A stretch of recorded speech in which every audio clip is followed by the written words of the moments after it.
Hi everyone, please like this video and subscribe to Betrayed and Broken. I hope you enjoy this story. Let's begin. I remember the day like it was yesterday, the moment my world came crashing down. The day I found out the woman I had been married to for 12 years was unfaithful. Started out like any other. The sun had barely risen, and the sound of my daughter's laughter filled the house as she ate her breakfast. My wife, Sarah, was bustling around the kitchen, as she always did, preparing her usual morning coffee and toast.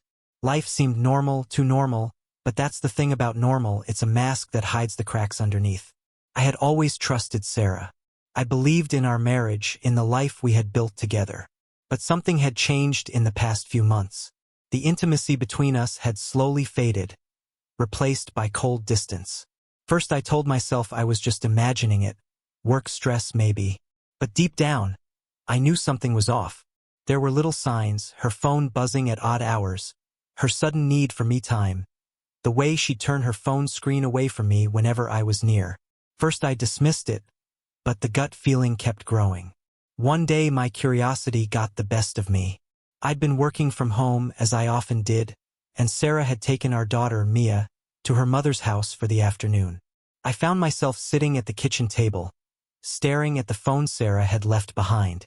I knew I shouldn't snoop, but the temptation was too strong. I picked it up, and that's when it all started. There was a message from a man named Brian, one I hadn't heard before. Can't wait to see you tonight. Miss you so much, Kusa. It was casual, but there was no mistaking the flirtation. The way it made my stomach drop made clear that my suspicions weren't just in my head. I clicked on the message and my heart raced as I scrolled through the rest. There were dozens more, filled with intimate details, pet names and promises of secret meetings. I read every word, each one another sharp twist of the knife in my chest. This wasn't just a one-time mistake. This was an affair, an emotional betrayal that went on for months. My wife, the woman I trusted more than anyone, had been lying to me, hiding a part of herself I never knew existed. I felt numb at first. My hands trembled as I placed the phone down on the table. I couldn't move. I was frozen in disbelief. The realization hit me like a punch to the gut. How could she do this? How could she betray me like this? I had been nothing but loyal to her, and this was what I got in return. I stood up and paced around the room, my mind racing. Should I confront her? The thought of it made my blood boil. The anger bubbled up from deep within me, but there was something else there, too. Something darker.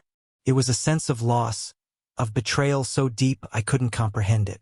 But even as the anger coursed through me, I couldn't shake the feeling that I had been living a life for years. I tried to hold it together. I had to think. I couldn't just react in the heat of the moment. I needed to become strategic. But the more I thought about it, the more I realized I couldn't stay. I couldn't stay in a marriage built on lies. I couldn't look at her face every day, knowing what I now knew. My world had shattered and there was no going back. The moment I knew for certain what was happening, I made a decision that would change everything. Couldn't confront her, couldn't yell at her, demand answers. That wouldn't be enough. It wouldn't give me what I needed.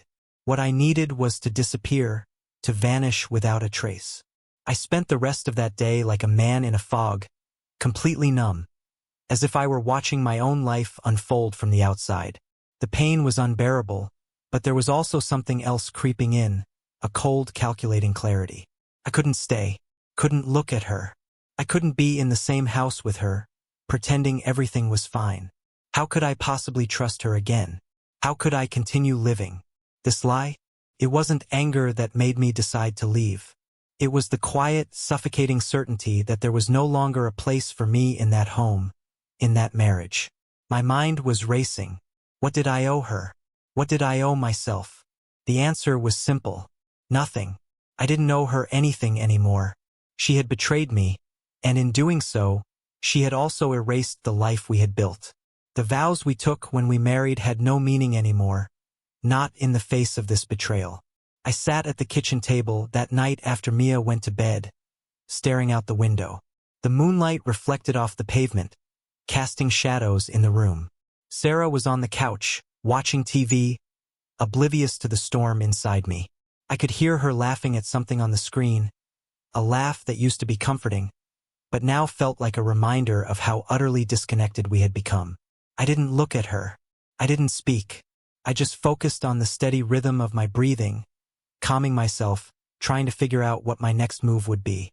I wasn't a man who usually ran away from problems. I was the one who fixed things, who put everything together when it fell apart. But this was different. This wasn't something I could fix. That night, as I lay in bed beside her, I couldn't sleep.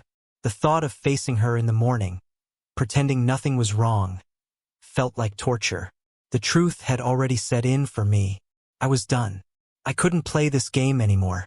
I woke up early the next morning before Sarah or Mia. I packed a small bag, some clothes, a few personal items, nothing too significant. I didn't want to leave a trail. I made sure to keep my movements quiet.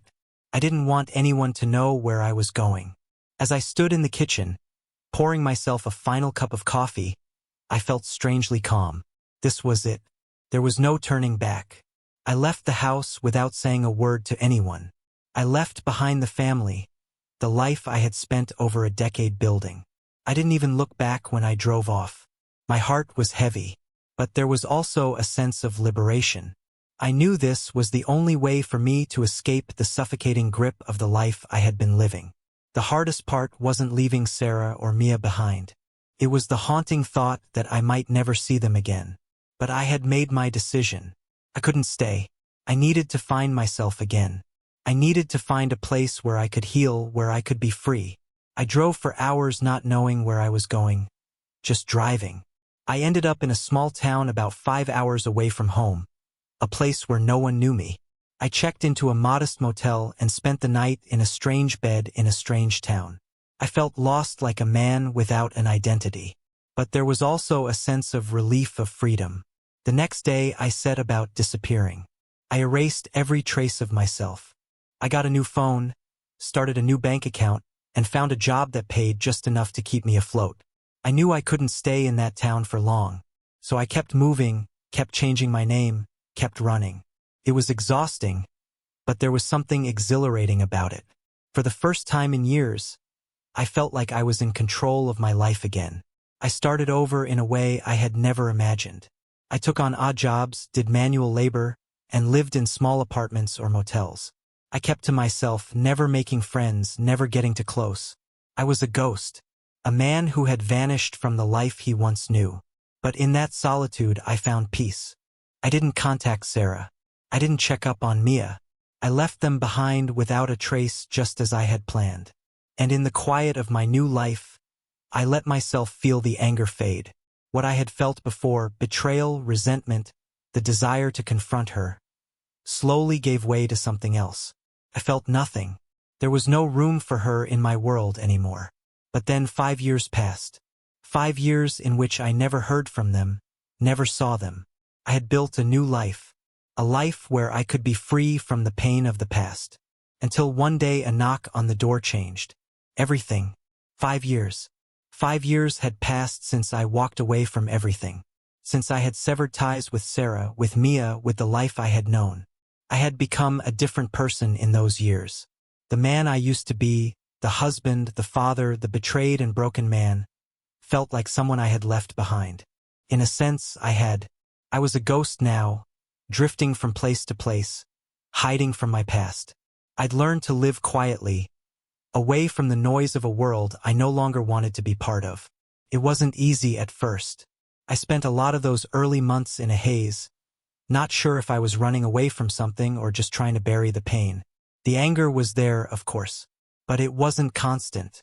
It became something I could control, something I could tamp down when threatened to rise up. I had become a man without a history, without the weight of responsibilities. I moved to small towns, nowhere important. I changed my name multiple times, used different identities, and did everything I could to ensure that no one would track me down. First, it was about survival. I worked odd jobs, construction, cleaning, anything that kept me busy and allowed me to keep my head down. It was grueling work, but there was comfort in the simplicity of it. I didn't need to think about anything else. Just work, sleep, and repeat. I kept my emotions locked away, far from anyone who might get close enough to see who I really was. Over the years I picked up new skills, learned how to keep people at arm's length. I had no friends. I had no attachments. I kept to myself. I didn't even allow myself to get too comfortable. Each time I thought about settling down, I reminded myself of what had happened. I reminded myself of the day I found out about the affair, the day I realized Sarah had never been the woman I thought she was. But the truth is the pain never fully went away. It simmered under the surface, a quiet ache in the pit of my stomach, reminding me every so often of what I'd lost. The anger would return, fleeting but sharp. I would hear her voice in my head, see her face when I closed my eyes. I had to bury it, keep it locked up. I had no choice. But as the years went by, I began to feel something else. Something I hadn't expected. A sense of freedom. I had my own space now. I could do what I wanted when I wanted. No more pretending to be happy for the sake of anyone else. No more suppressing my emotions to keep up the appearance of a perfect family. I had become someone new. Still, I never forgot Mia. She was my daughter. I thought about her every day even though I told myself I shouldn't. She was the one thing I couldn't just walk away from without a second thought. I missed her. I missed her laughter, her innocent joy. I wondered how she was doing, if she was happy, if she'd grown into the young woman I hoped she would become. I told myself I'd made the right choice, that she was better off without me, that Sarah was a good mother. But in the quiet moments when I allowed myself to think about it, I could never shake the guilt. 5 years, and yet I hadn't heard a single word from Sarah or Mia. I had expected that, I suppose. She had her life and I had mine. In the beginning, there were moments where I thought she might come looking for me, but she never did. I assumed she had moved on just as I had. The affair, the betrayal, it had all faded into the past. And yet, it lingered, like an unfinished chapter in a book I couldn't put down. Then one evening, everything changed. I was sitting in my apartment eating takeout and watching the news when there was a knock at the door. I didn't think much of it at first. It was late, and the last thing I expected was someone to show up at my doorstep. But when I opened the door I froze, standing there, looking at me with a mix of confusion and hope in her eyes, was Mia, my daughter. She was no longer the little girl I remembered. She was older now, almost a teenager, with a strength in her posture that I hadn't seen in her before. Her eyes, those eyes were still the same.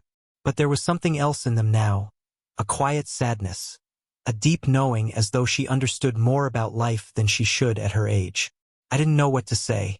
My mouth went dry, and my heart started pounding. There was a part of me that wanted to turn away, to shut the door and walk away. But there was another part of me, the part one had kept hidden for so long, that couldn't bear the thought of losing her again. "Mia," I said, barely able to find my voice. "What are you doing here?" She didn't answer right away. She just stood there, looking at me with those big familiar eyes. I saw her take in the small bare apartment, the mess, the emptiness. It wasn't the home she had known, and I could tell she felt it. "I've been looking for you," she said quietly, her voice tinged with emotion. I stepped back, allowing her inside. She walked past me, not sure of where to go, unsure of what to say next. Her presence was a punch to the gut, a reminder of everything I had left behind. Why didn't you come back?" she asked, her voice cracking. "Why didn't you try to see us?" "Mom, she never knew where you went. We never heard from you. I thought you didn't care anymore." Her words were like daggers, cutting deep into me. I wanted to explain, to tell her everything, but the words caught in my throat. How could I explain? How could I possibly tell her why I left? Why I chose to disappear? How could I make her understand that it wasn't her I was running from? It was everything else. "I thought it was best this way," I said, my voice barely a whisper. She looked at me, searching my face for some sign of the father she once knew, but all she saw was a stranger. The silence between us stretched on for what felt like an eternity. Mia stood in front of me, still unsure of what to make of this reunion. I could see the hurt in her eyes, the confusion that came from finding her father here, someone different from the man she remembered. I knew what she must have been thinking. How could I leave her behind? How could I disappear without a word, without any explanation? It was a question I'd asked myself countless times over the past 5 years, but now facing her, the weight of it hit me harder than ever before. I tried to speak, but the words wouldn't come. What could I say? What could I tell her? I had made my decision all those years ago, and now I had to face the consequences. But nothing could have prepared me for how her presence, her quiet plea for answers, would break through the walls I'd carefully built around myself. She wasn't just a child anymore. She was a young woman, full of questions and pain, and I could see that she had suffered without me. I didn't think you would come looking for me, I said finally, breaking the silence. My voice sounded foreign, weak, and hollow. I didn't think anyone would. Mia's eyes widened, and she crossed her arms in front of her chest as if to protect herself from something invisible. You really thought that, after everything, after you just vanished? What was I supposed to think, Dad? Her voice trembled, but there was no anger in it, only a deep hurt, confusion. I had no answer for that. I simply nodded, my throat tight. She took a deep breath, looking around a small, sparse apartment, her eyes scanning the unkempt surroundings. It wasn't a home. It was just a place where I existed, a place where I had buried myself, where I had convinced myself that everything from my past was gone, as if I could run away from the pain. Mia didn't speak for a long time, but I could tell that the room had become too much for her. I never knew where you went.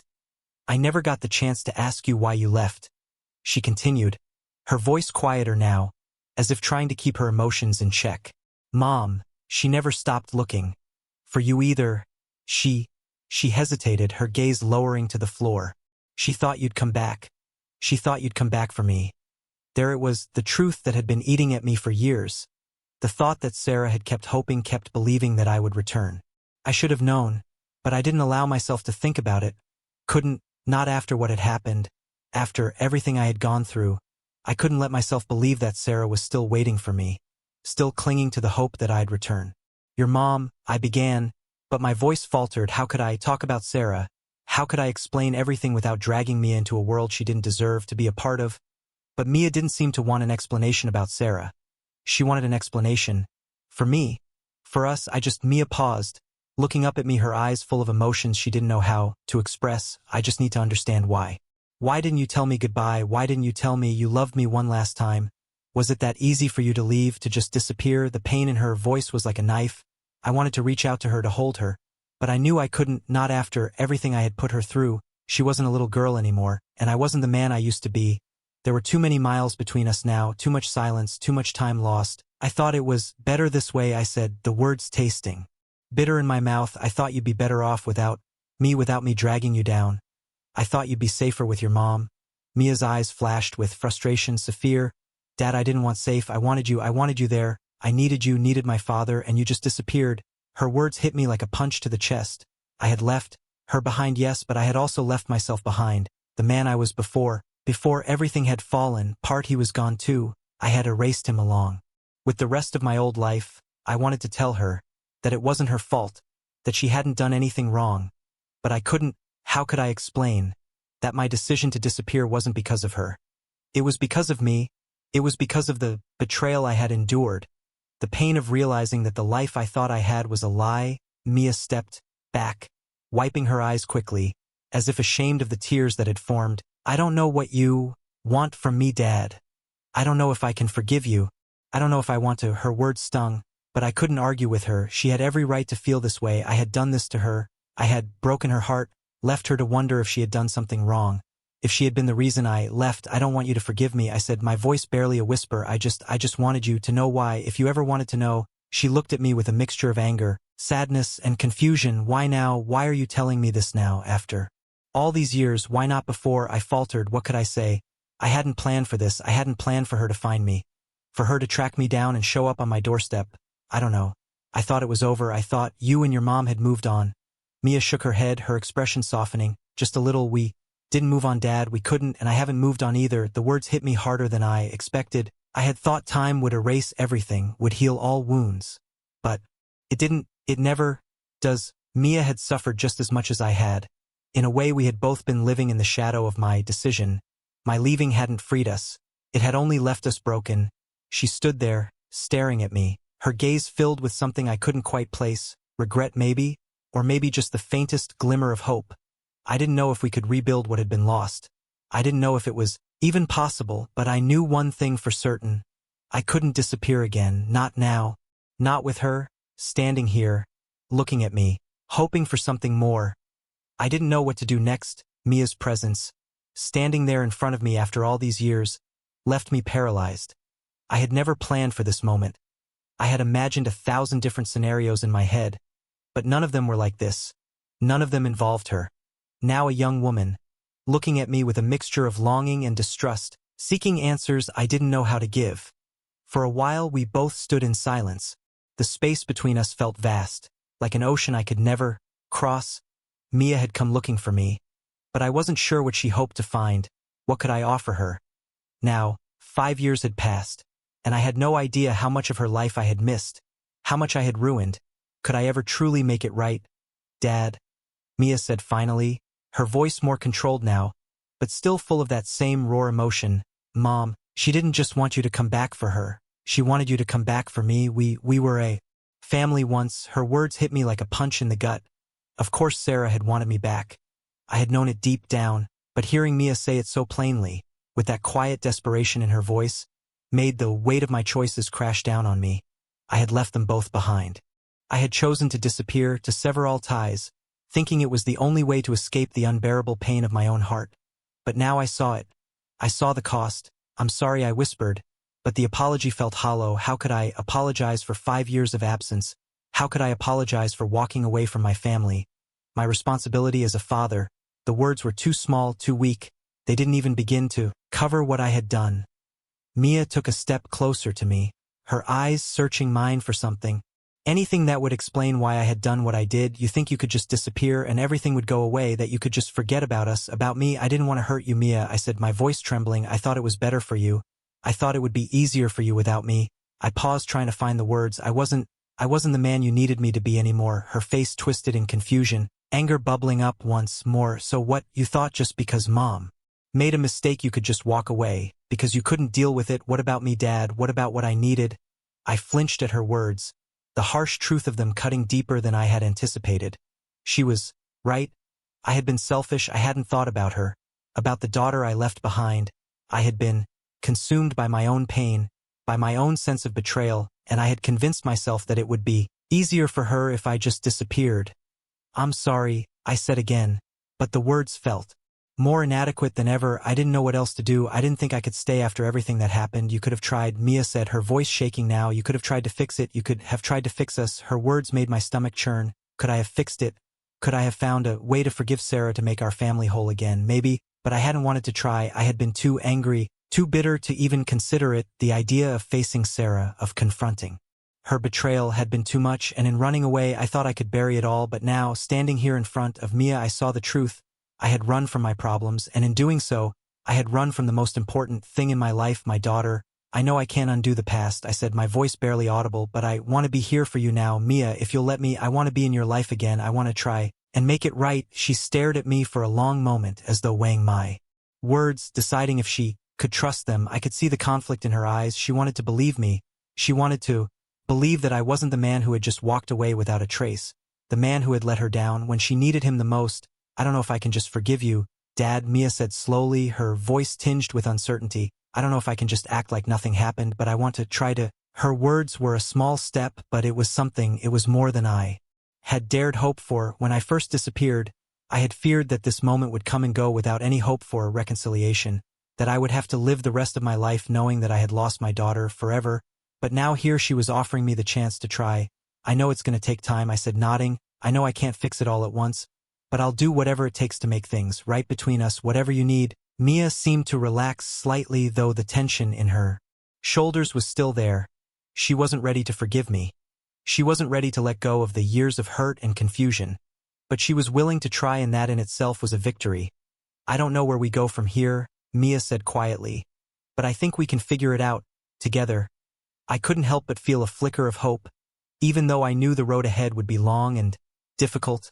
I had missed so much, so many years of her life, and I had no idea how much damage had been done. But this small spark of reconciliation was a start, and maybe that was all I needed.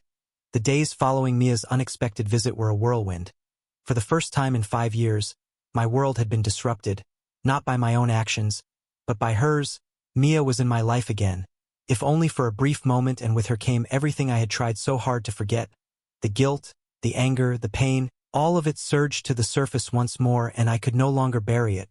In the days that followed, Mia and I began to try and rebuild something, but it wasn't easy. There were so many things left unsaid, so many emotions that hadn't been given the time or space to heal. We spoke tentatively at first about the years we had lost, about the things I had missed in her life. I learned that Mia had grown into a strong young woman, someone who had faced her own set of challenges without me there to guide her. She wasn't a little girl anymore, and I wasn't the same man who had left. There were awkward silences between us, moments when the weight of everything that had happened threatened to pull us apart again. I could see the hurt still lingering in her eyes, the doubt. I couldn't blame her for that. She had every right to feel betrayed, but each day we tried again. It was all we could do, but as much as I wanted to focus on healing my relationship with Mia, there was something else that I couldn't ignore, something that had been gnawing at me since the moment Mia arrived at my door. Sarah. I had stayed away from her for 5 long years. I had convinced myself that she was the last person I ever wanted to see again, but now with Mia back in my life, I couldn't help but wonder what had Sarah been through all this time. Had she thought about me the way